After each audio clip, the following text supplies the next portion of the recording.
On this episode of Indefectible, the Treasure of Vocations, join us as we follow the journeys of 7 religious and learn about the religious life. So I go to confession, and his advice was beautiful. It was great. And I told him also, I said, and I think I should be a nun. And he said, okay, I'll talk to you right after confession.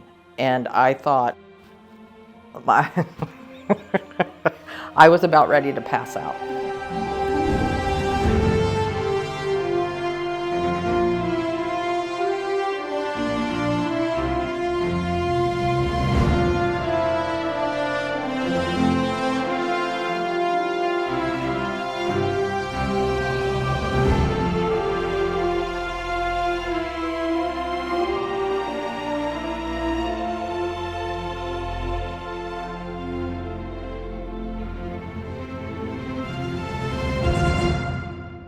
I'd like to tell you a little bit about my vocation and how I came to enter the seminary. So I know I wanted to, and let me preface this by saying I'm a bit reluctant to do it because, and I'm going to mention some things I've never mentioned before in any kind of an interview or sermon or whatever. And I'm reluctant for 2 reasons. One of them, because obviously it's very personal.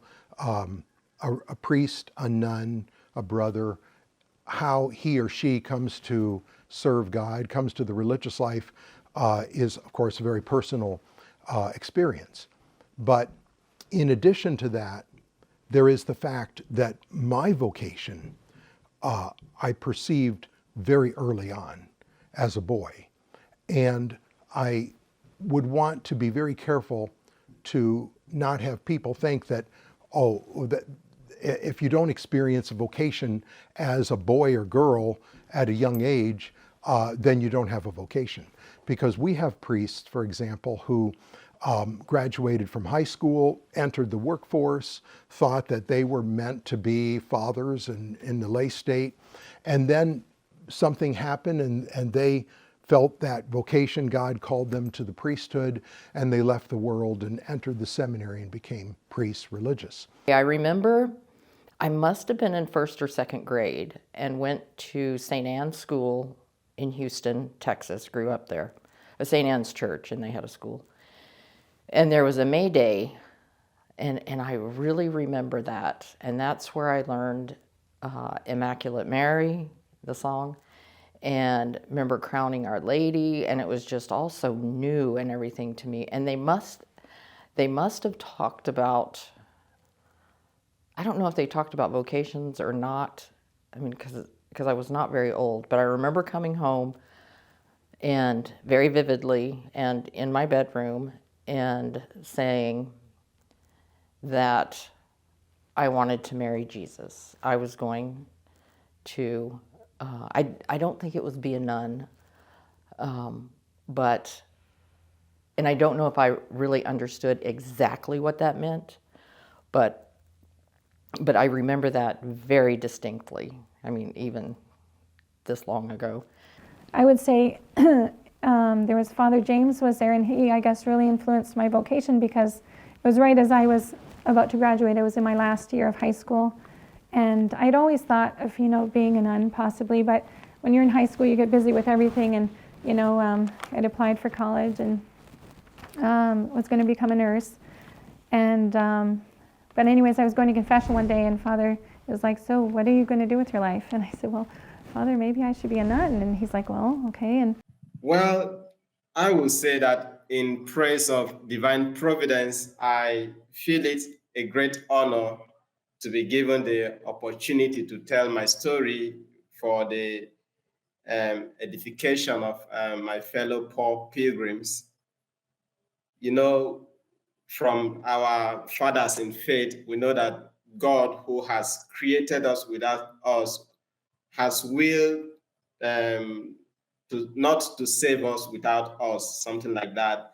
That he has willed that we collaborate with His saving grace, and it is from this perspective that the different phases of my story takes their importance. these little memories that I have from being taught by the sisters. And so I remember in school just being told the story of Our Lady of the Miraculous Medal, and Sister talking about how Our Lady had these rings on and there were graces flowing from the rings, but some of the rings didn't have any light coming from them because people weren't asking for those. And I remember right at that moment in my head saying, I want those ones. And praying, just this little prayer like, can I have those ones? And I've often wondered since then, not knowing at all what that might have meant or what it was at the time, but was that where that came from? Was that the prayer of a vocation that most people don't pray for, or the world doesn't even think of? I think God just wanted me to join, and so I just woke up one day and I was in the convent, and like, whoa. But I was even like all through postures, I was like, is this right? Is this right? Is this right? Like all the way through, I talked a lot to my superior, and she was like, that's doing something, giving up something good for something better. And I was like, okay, it's really, really hard, but okay. If Sister Antonia can do it, I can do it. Nice. I grew up in a small town in Ohio called Chillicothe. It's about 20,000 people and holding its own.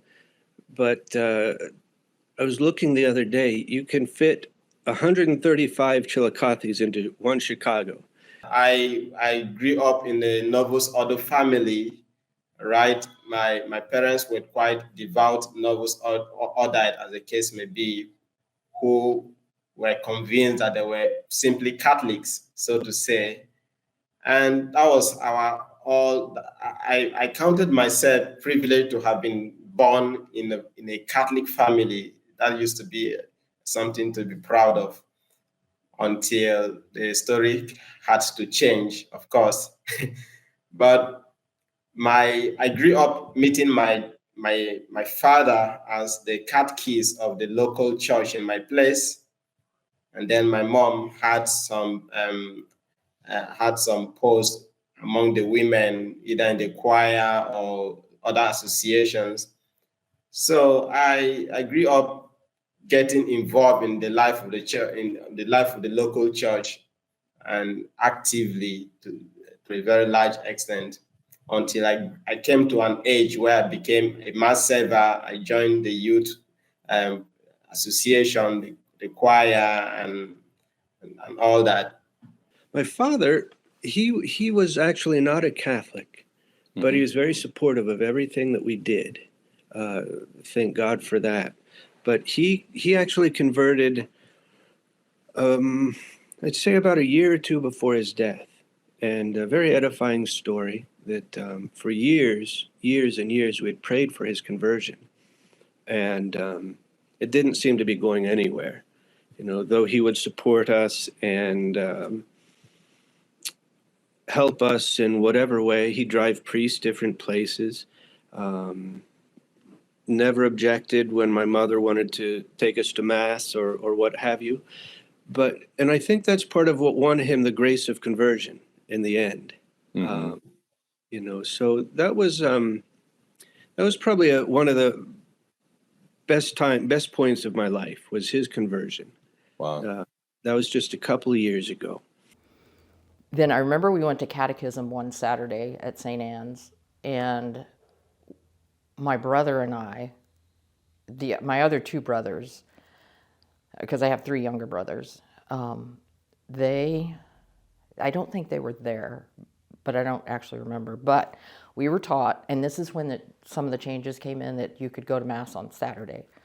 So we went, when my dad picked us up, we were so excited, saying that we didn't have to go to church on Sunday anymore and that we could go Saturday night. And there was dead silence, and we did not know what to think about that. But it was, this is great. And Father, what was it? Was it a conservative church? Did you have the Latin Mass, or was it in the vernacular? No, it was in the vernacular. It was always vernacular, and of course conservative, and because of that, the most deceptive. I never heard about anything Vatican II or traditional Mass. Even when Benedict XVI allowed the traditional mass around 2007, 2006, none of those news got to my diocese or the case because the priests there have no interest in such things. Mm-hmm. So when they have no interest, there was no way we could know about anything happening, things like that. So in any case, I was brought up in the Novus Ordo, of course, and myself, I was kind of one of the typical kids of that time, just sort of indifferent to it all, and went to the services because, well, my mom made me. So, And were you active, Your Excellency? Were you an altar server or singing the choir or anything, or not? Not really. I was an altar server. Mm-hmm. Was an altar server for quite a few years, actually. So, but other than that, it was quite indifferent. I was more into sports and that sort of thing. Played on the basketball team at the public school. I don't know exactly when, but there are two things that happened in fifth grade that I remember. Now, in our Catholic school, so this was about 1965. In our Catholic school, we had Franciscan sisters. And the sister that taught me in fifth grade was named Sister Mary Jean. And one day she was talking about the Mass. And she explained about what an amazing thing it is that a priest can call God down upon the altar, can change bread and wine into the body and blood of Christ. And she said it with such faith and such devotion and conviction, it really struck a chord in me. And I thought to myself at that young age, I want to do that. She talked about what a priest does at Mass. So that's the first experience that I remember specifically being drawn to the priesthood. I think what did it for us was the priest there, Father Franks was his name, at St. Mary's. His sermons were very much naturalistic. And so he would talk about always Father winning Father of the Year award and all of that. Then one of the women lay lectors, lay readers, who happened to be a cousin of mine, she got up there and referred to God as a he or a she. And that was pretty much it. Mm. So we had to decide where we were going, and had heard a lot about Father Cicada, including some bad publicity, where we actually went out to a church, Father Ward's church, out in Colorado, I think Colorado Springs. Mm-hmm. He happened to be away, but one of his other priests there at the time told us, "Oh, you need to stay away from this Father Cicada because he's a schismatic." Mm-hmm. So, but it's funny how bad publicity is sometimes the best, because when we got fed up with the Novus Ordo, where do you think we went? And so my father decided, okay, you're going to go to an Episcopal school. And, looking back, I am so grateful. And I would say that Episcopal school back then was more Catholic than Vatican II today, almost with everything. That's where I learned Latin. And I really learned my faith there, because I would go home and ask my father questions, and then he would tell me, what the truth was. But he also instructed me, do not tell your teacher that she is wrong or anything like that.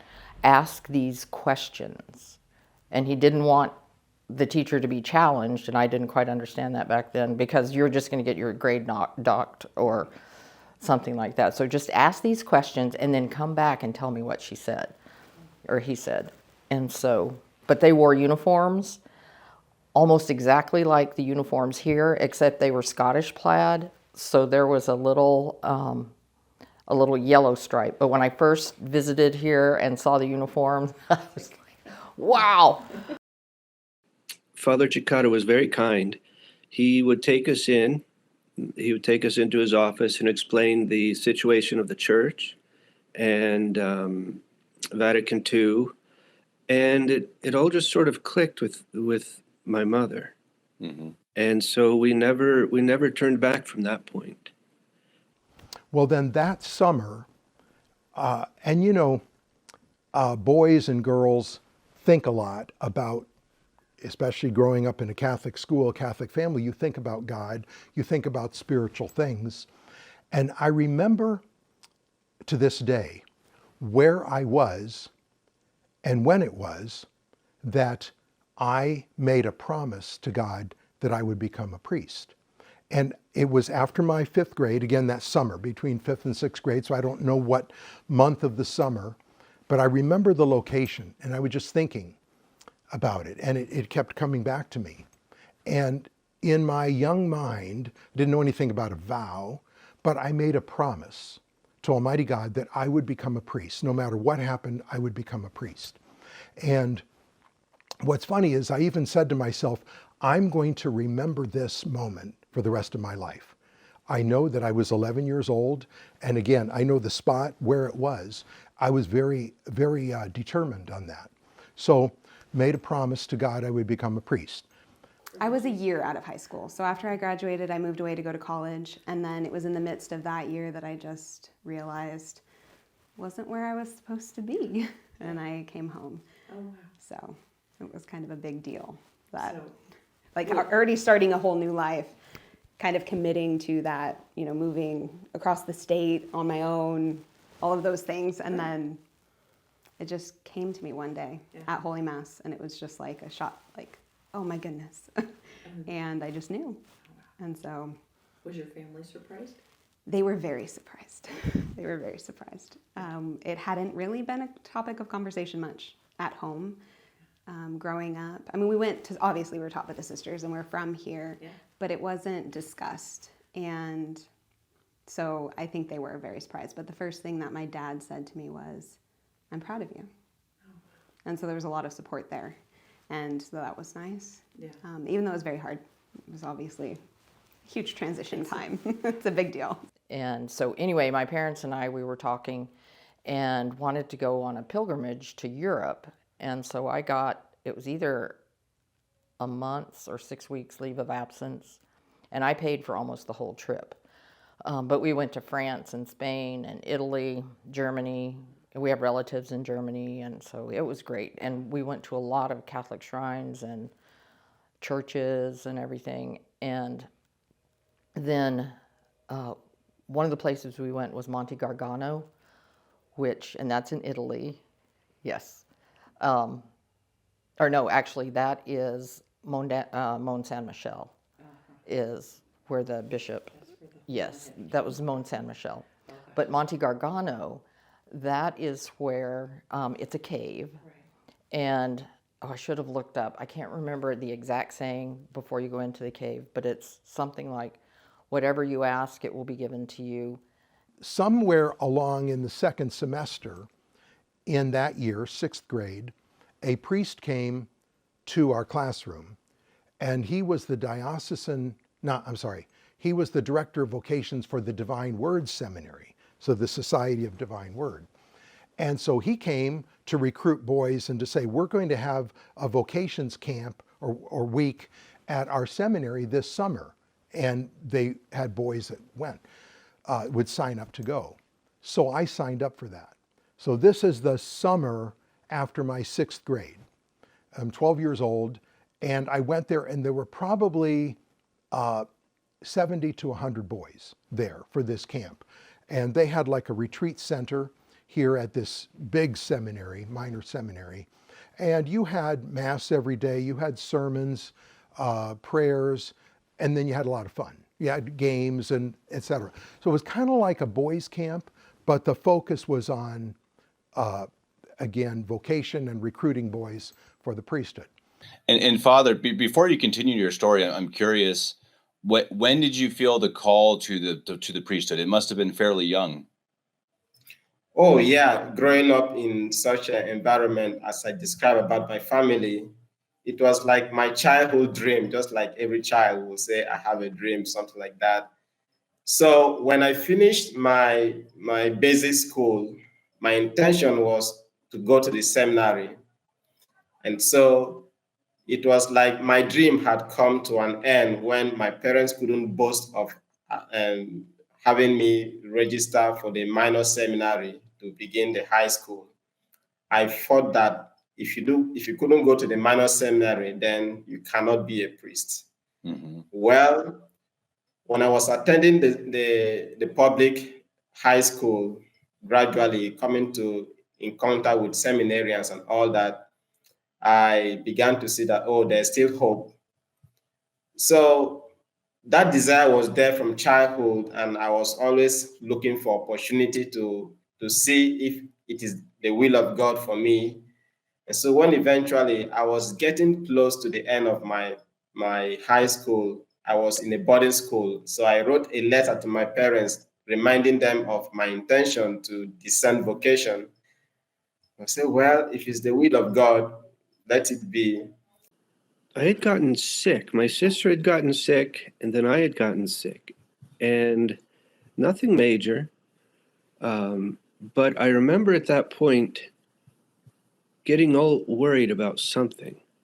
And it made me, for really the first time in my life, have to, it made me think about, the things that matter, being in the state of grace, heaven, hell. And I began praying at that point, really sincerely, I would say, praying.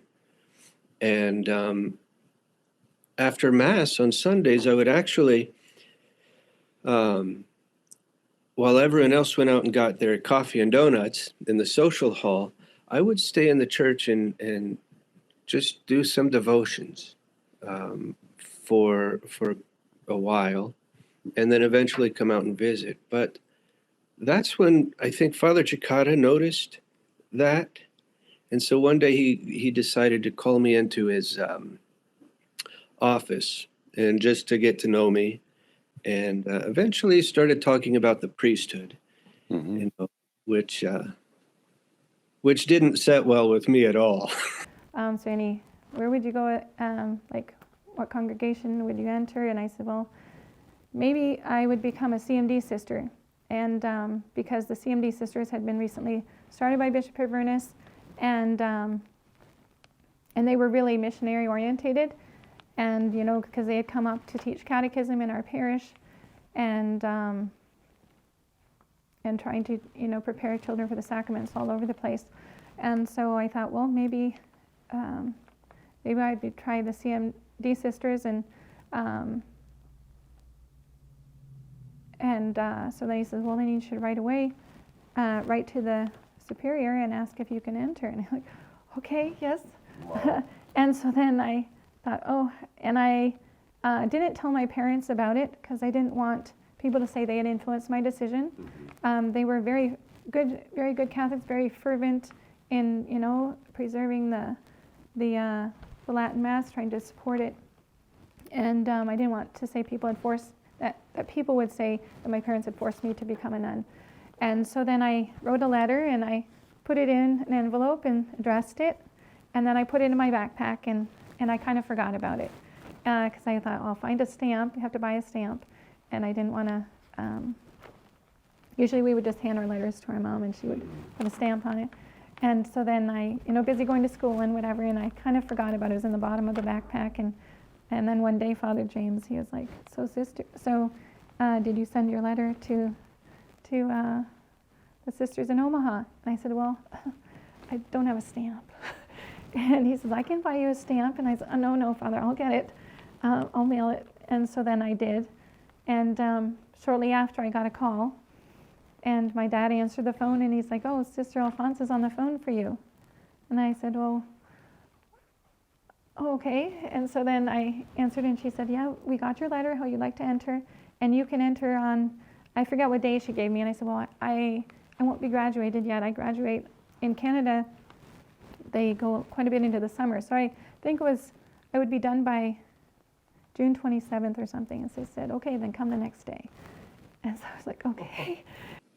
I felt like I was being called, but I did not want to do it. So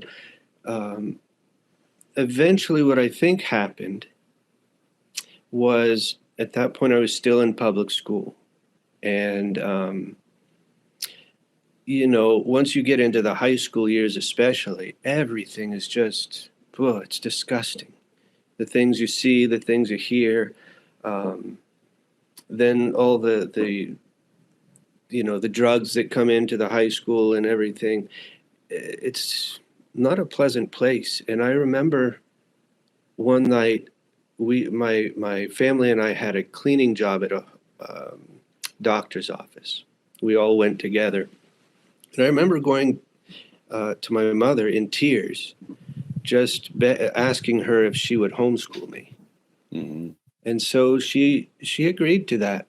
And then it wasn't too long after that maybe a year or so, that I decided I better go to the seminary.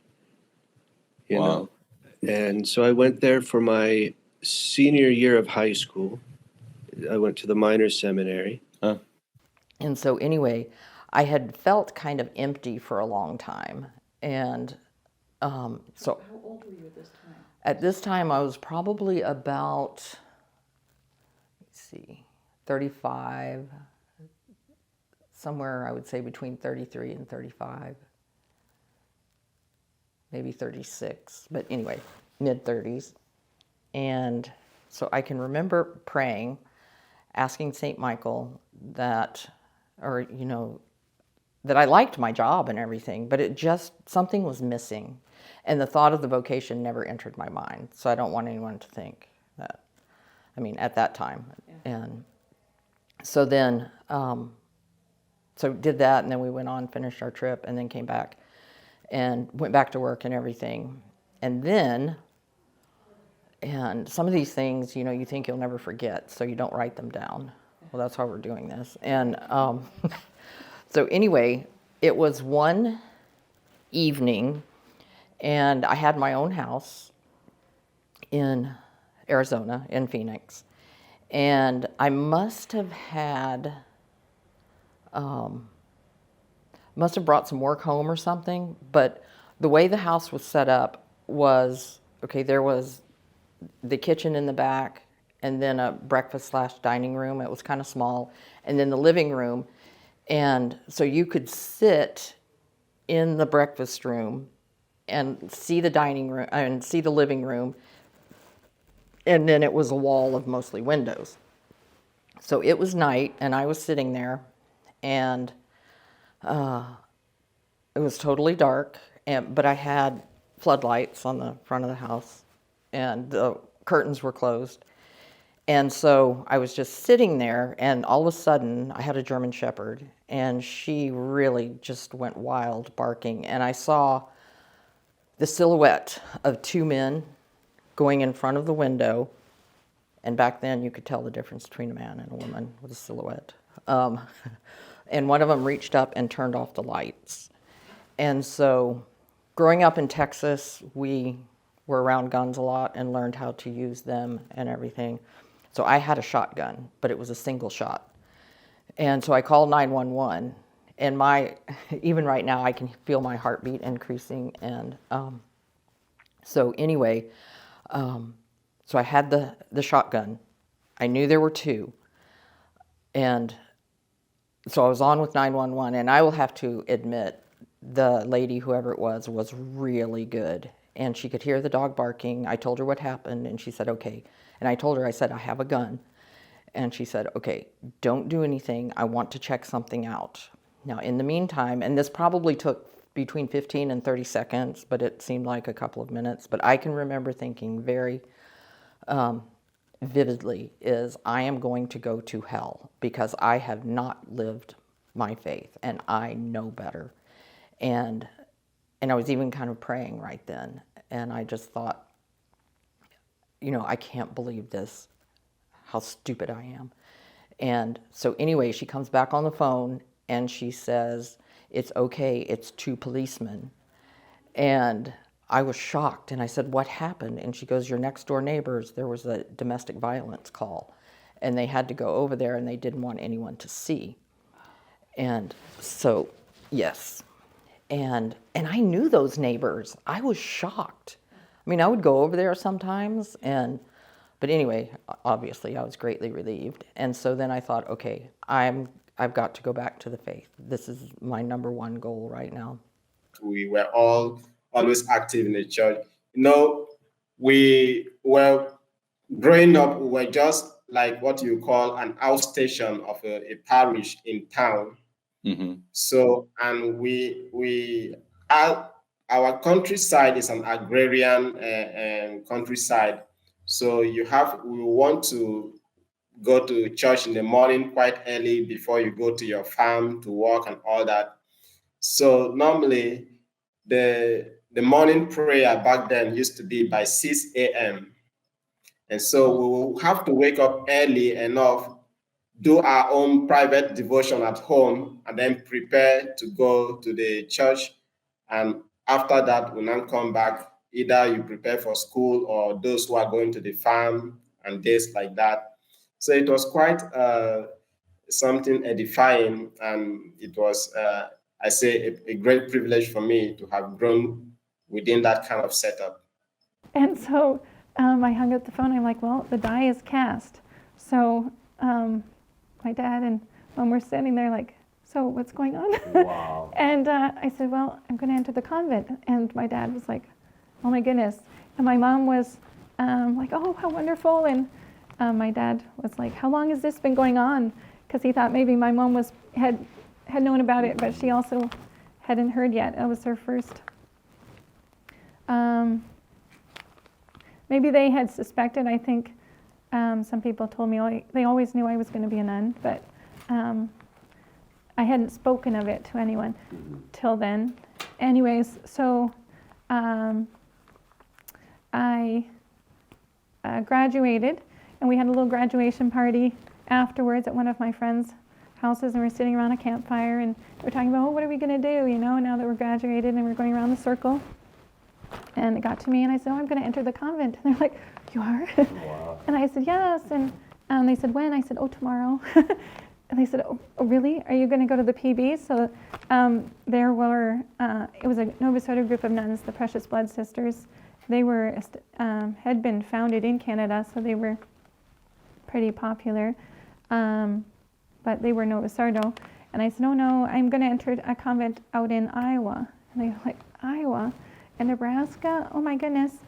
And anyway, so it was a big shock for them. But they were, very supportive, actually. And so then I flew out the next day, and the rest is history. So, Father, while you were in the congregation, so how long were you there? So it sounds like you must have done at least a year or two in this congregation. Well, let me disappoint you. I was there for 9 years. Okay, wow. Interesting. Yes, I began in 2008, and then I left in 2017. Okay. Yes, that was when I was already I had finished my second year of theology before I left. Second year. Wow. So did you do your entire religious time and then started theology, or why did it take so long? Or is that normal? I guess I don't even know. Well, as a religious congregation, first of all, you finish the first phase of religious formation, which, as I mentioned, aspirancy, postulancy, then the novitiate, 3 years gone, something like that. After that, you will now do the philosophical training, where the school we were attending had the curriculum to be for 3 years. And then after that 3 years, now that is 6 years already. Then there was what they call the pastoral year, where you come out of studies, you go to a community for practical experience and all that. That made it the 7th year. And then I returned back to the community again, to the scholastic community, to begin my theology.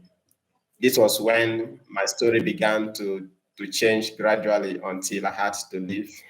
So when I was an 8th grader then, I have an older brother who was going to the Diocesan Minor Seminary in Toledo. And he filled out the forms for me and got me to sign up to go to that seminary. And my dad wanted me to go there because he knew the rector, and the rector was more conservative. This is in 1969, and Vatican II is being implemented. There are the new breed priests, etc. So there was this struggle, you might say, in this church, this transition of the older priests and then the new breed priests coming in. So I entered that seminary as a freshman in 1969, and we had 5 priests that lived with us. There were 67 seminarians. I remember that first year. The number dropped the next year. But that first year, there were 67. In my class, there were 17 of us, freshmen, and fine young men. Matter of fact, I think of a number of the seminarians who I thought were better than I. I mean, very good. They would have made good priests had the church not changed. And sadly, they got caught up with that. How did you feel about your time and in your education? Did you feel like it was at the time, did you feel like it was a high level of education? And do you feel the same now? I mean, at least the philosophy, do you think that was a decent education or no? Well, for some time, we felt that we were having the conservative curriculum as compared to the liberal sort you find in the universities out there. Mm-hmm. However, there are some courses gave me some feelings, some premonitions. For instance, when we were doing a course like introduction to what was it? Introduction to African traditional religion, something like that, or introduction to or the philosophy of Islamic religion, or the philosophy of religious experience. These are different separate courses. And then the almighty hermeneutics, all right? So for instance, let's dwell on the hermeneutic. It began by taking the affirmation that or rather it ended up giving me the impression that there's nothing an objective truth out there. All that there is just a relationship between a text and a context. And so I began to wonder, then how can we affirm this to be true or not? It didn't make sense to me. But even though I felt that way, I was convinced that there's something called objective truth. And in fact, even speaking about how it applies to the philosophy of religious experience, it began by the affirmation that religious experience can be an argument for the existence of God. Well, that sounds nice, but eventually when it came to live with the impression that, well, religious experience of each person is unique, tremendous, and cannot be communicated to another person, and no one outside the person can judge whether it is true or not true. So I began to ask myself, okay, on what basis can we say this religion is false or not? There's no basis. And I never knew that all of these were preparing us to be able to accept teachings of ecumenism, interreligious dialogue. It was later, when I began my theology, I began to see how all these were fruitful preparations towards this first theology of Vatican II.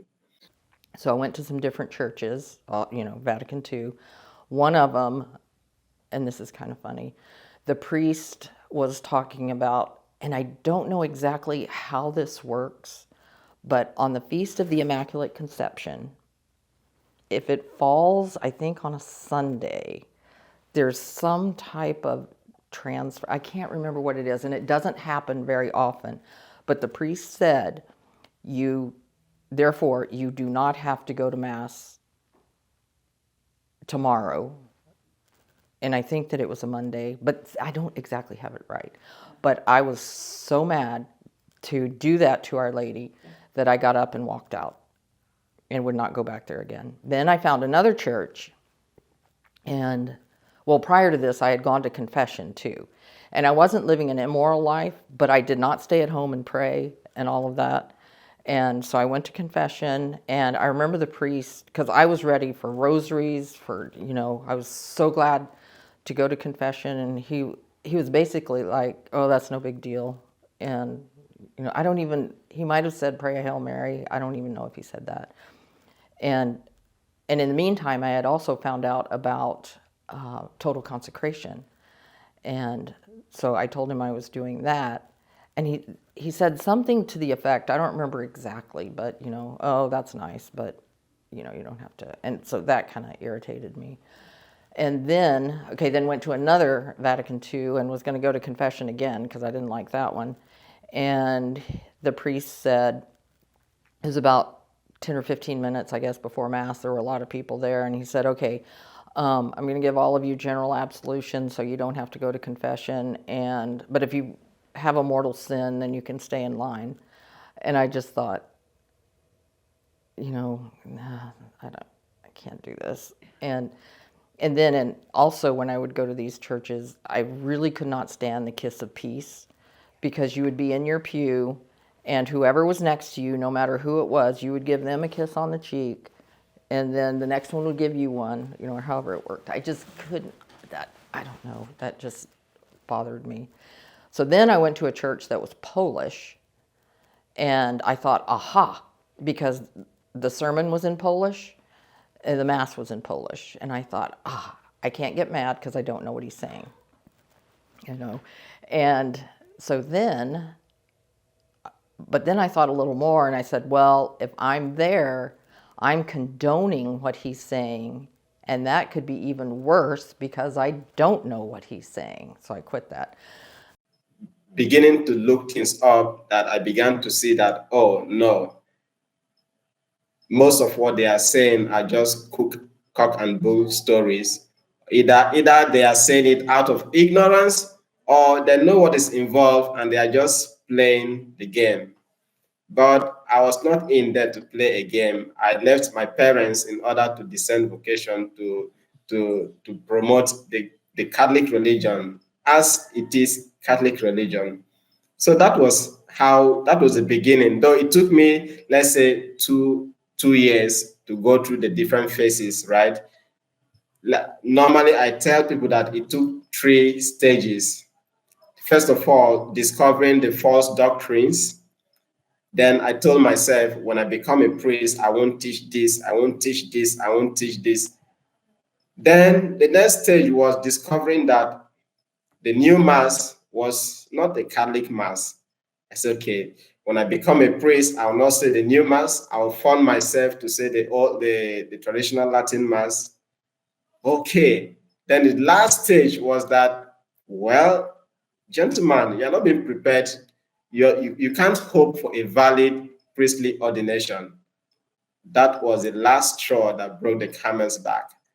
So, okay, if I do not hope for a valid priestly ordination, then I couldn't even think of training myself to offer Mass, because only a priest could offer Mass. So I went to this minor seminary. I loved it. The experience there for 2 years, freshman and sophomore years, was wonderful.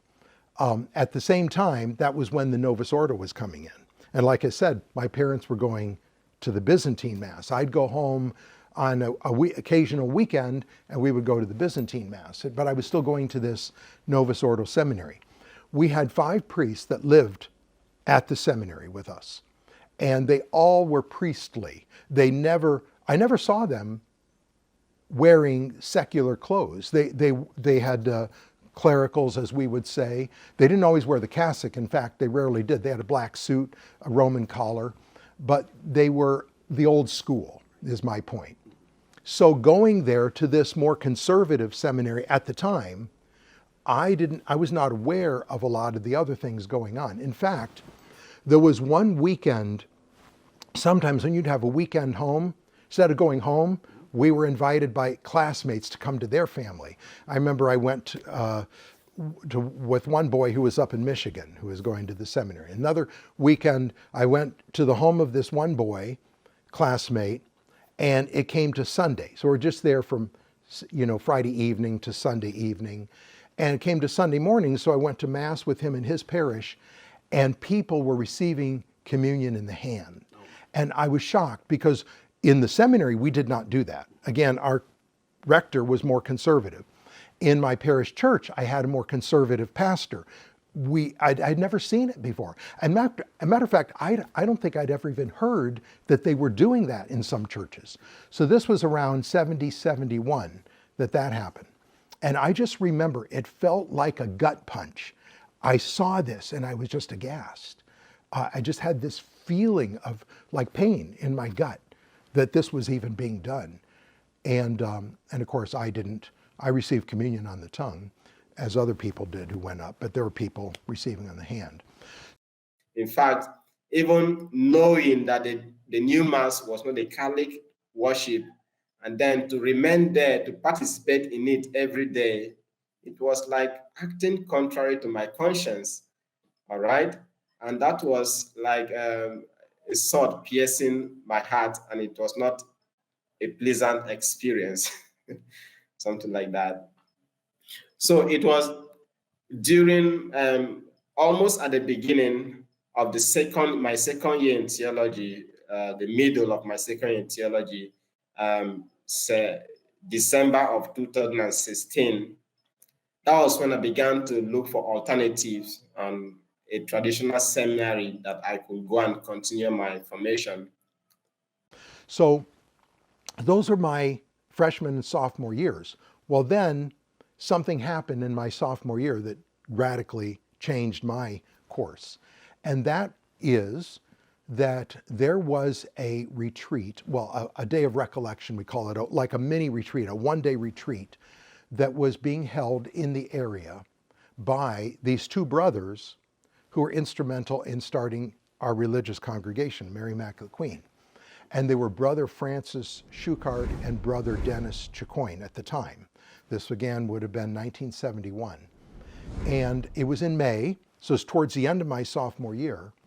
And they had with them an elderly priest named Father Joseph Pino. Now, Father Joseph Pino was from the Spokane diocese. He was retired and he was only saying the Latin Tridental Mass. He wasn't saying the Novus Ordo. So he moved to Coeur d'Alene and he was having Mass for the small community that ended up developing into the Congregation of Mary Immaculate Queen. So he traveled with them to provide the Mass. So we had this day of recollection, and both Brother Dennis and Brother Francis were very powerful speakers. They talked about the changes in the church, what the Novus Ordo was all about. The message of Fatima was a big focus of the day of recollection. And I just remember being very much affected by that. And one of them told me, well, we're going to have a youth retreat this summer, at the end of the summer. So I thought, that sounds good. I'd like to go to that. So again, this is towards the end of the school year in May. And so I signed up to go to this youth retreat in the Coeur d'Alene, Idaho area, which was in late August that summer.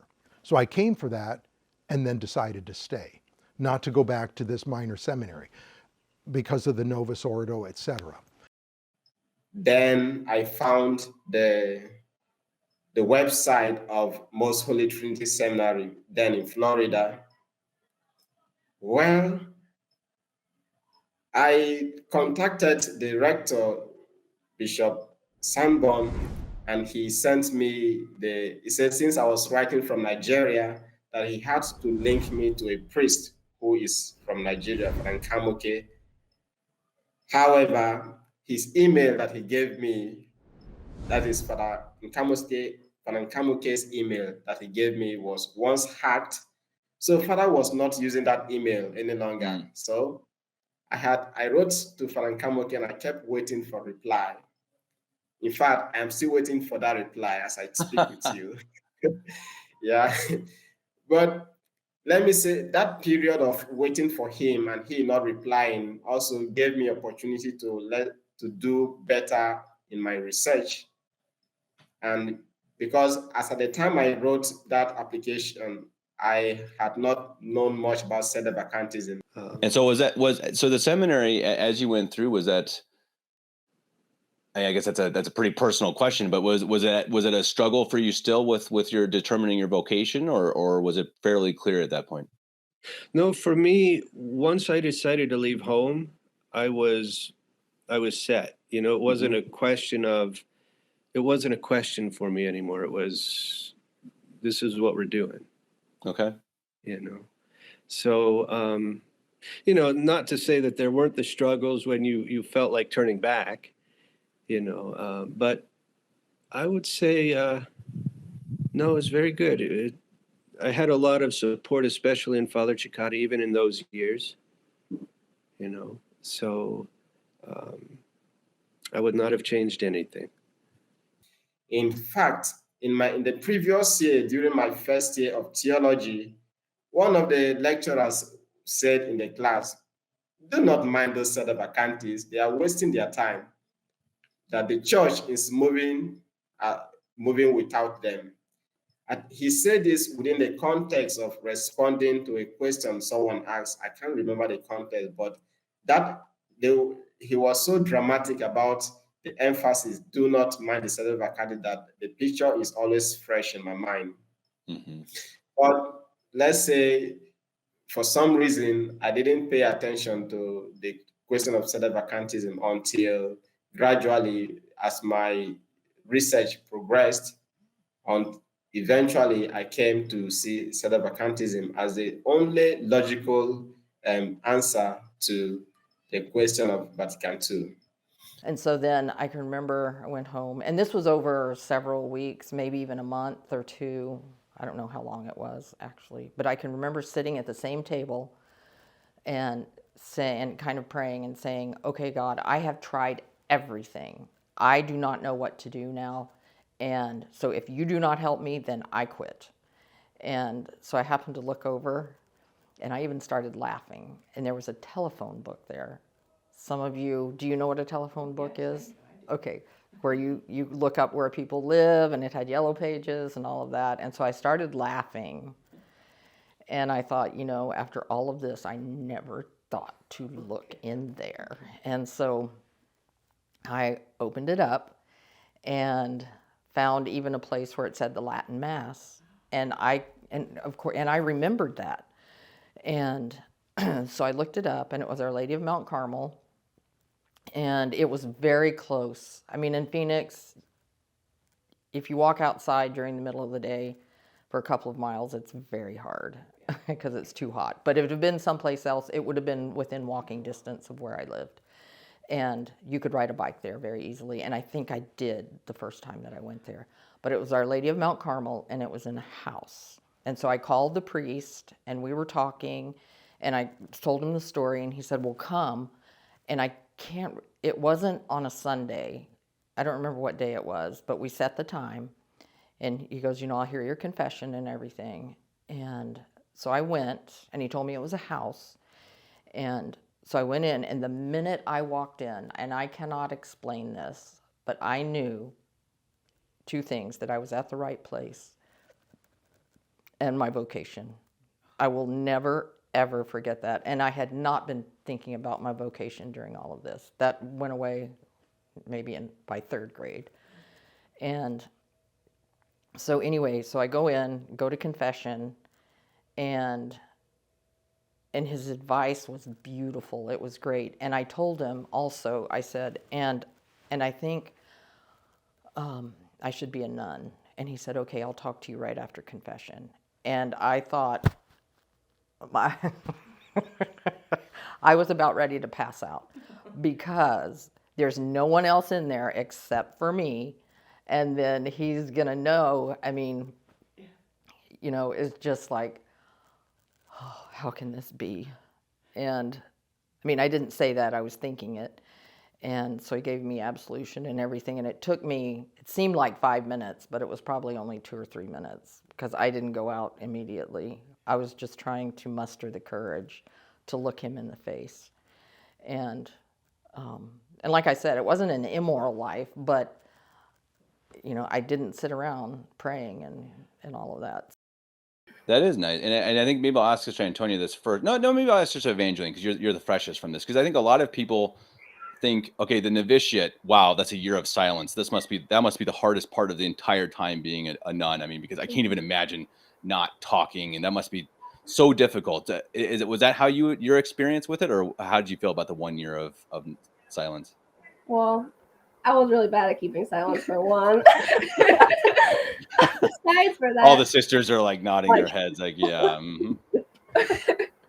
Well, and it was like not silent at all, like on the inside, because you have to like prepare for the rest of your life and be able to like charge your battery, I guess is what sister says, and it's really a battlefield. Like it's like being a page about to become a knight. You have to learn everything about what you're going to learn in 1 year and learn it so well that it's a habit. No pun intended. And it's really a lot. Like, it's definitely not boring, and it's not as hard as you think not talking to people because you're definitely busy talking to God and where you're supposed to be.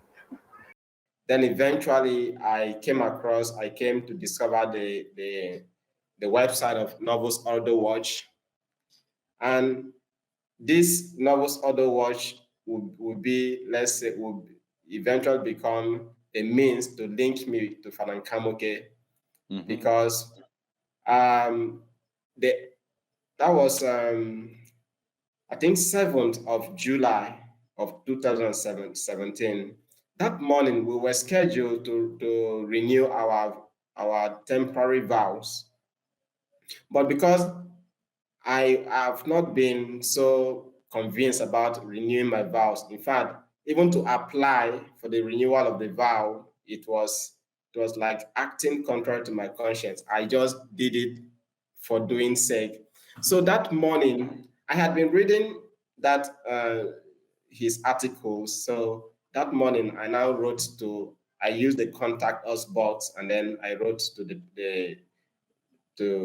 I wrote an inquiry, something about how could a novice order priest become truly ordained and then say the traditional mass.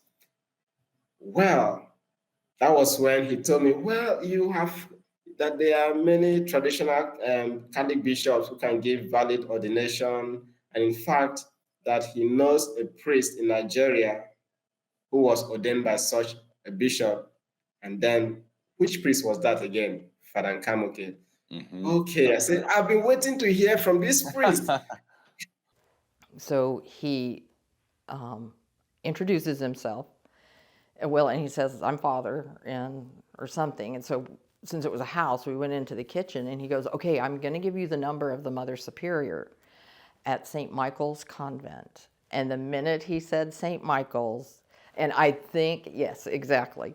I don't think I was trying really hard not to change the expression on my face or anything like that. And I just said, okay.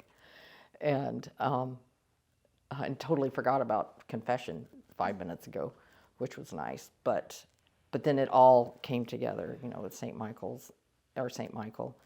And so anyway, I called, and then entered after that. This priest was connected with St. Michael's? Well, the name on the bulletin was Father Ephraim, but it was Father Dennis because he had cancer, and he had been in, I can't remember where he was, but he and Father Ephraim had changed places so that he could get some medical advice and help and all of that. But I didn't know for a while. I just thought it was Father Ephraim because when you talk to a priest, it's like, hello, Father. And like with Father Casimir, when I see him, I don't say, hello, Father Casimir, Actually, it was they were building a new convent out in Persia, Iowa at the time. They were renting a convent from Dan Hansen. We were living there where the present girls' boarding house is, and then building and helping with, the cleanup, et cetera. As the workmen would leave for the day, we would clean up everything so they could start and be that much further ahead the next day. And anyway, so Father Anaya was ordained on July 1st in 97, and then I entered the next day, July 2nd. Wow. And what's neat is Father Anaya was assigned to Canada, so I left and he returned, and he did a lot of good there for the parish, and he even had a small school for a while that my brother Dominic and sister Rosanna attended. It's funny how our Lord works differently with everybody. Some he takes down the hard road. You think of a St. Paul. And some he takes down an easy road. It's all step by step, and it's a slow process. I knew the sisters. It wasn't like anything about the life really shocked me, but I did have this idea as a immature 18-year-old, like, oh, this is going to be like, God, I'm making such a big sacrifice for you because I might not be happy. Yeah. And then I remember it didn't take very long, but thinking I was so peaceful and so joyful in a way that I never had before and never expected. And I thought, we're so naive. We think we do these things for God, and God does these things for us. But so that's kind of what it is, right? It's kind of breaking yourself down and building yourself back up, in not as a soldier, but as a soldier of Christ. Mm-hmm. Interesting. Yeah.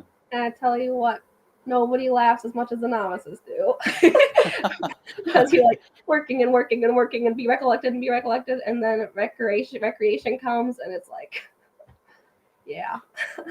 Well, It's definitely. nobody breaks as many things as a novice either. That's not true. Yes, we've all lived through it. Well, But I've never seen so many happy people in my life. I mean, it's just true. I think that is absolutely true. I was actually just talking to my mom about that very recently. No. There's something so joyful that comes with knowing what you're doing and knowing that you're doing God's will and not having to question or worry as much. Not that there aren't cares and anxieties and things like that, obviously, but there's that basis of peace and knowing. Right. Things happen, and you enter as a postulant, and you know how to cook, and you know how to carry a glass, and then all of a sudden you become a novice, and the food burns, and the glasses break, and you drop stuff, and somehow the barn door doesn't close and the cows get bloated. or you thaw out a frozen bag of fruit on a glass table, and this table shatters, and the entire table. So you never have the ideal situation in that every single seminarian is a deeply spiritual and definitely has a vocation, is going to go on to become a priest. I mean, even in the major seminary, there are men that go there and then realize they don't have a vocation after a year or even 2 years and so forth. So we have had a lot of success, I believe, here in the minor seminary. But one of the things that I have heard on the part of some parents, where there's a boy who wants to come here, and I'm talking to the parents and they think, well, he's too young to make that decision. And they are reluctant for their boy to go away from home. That's a natural tendency of parents. But a lot of times they think, well, why do you even have a minor seminary? They're too young to figure it out at that age.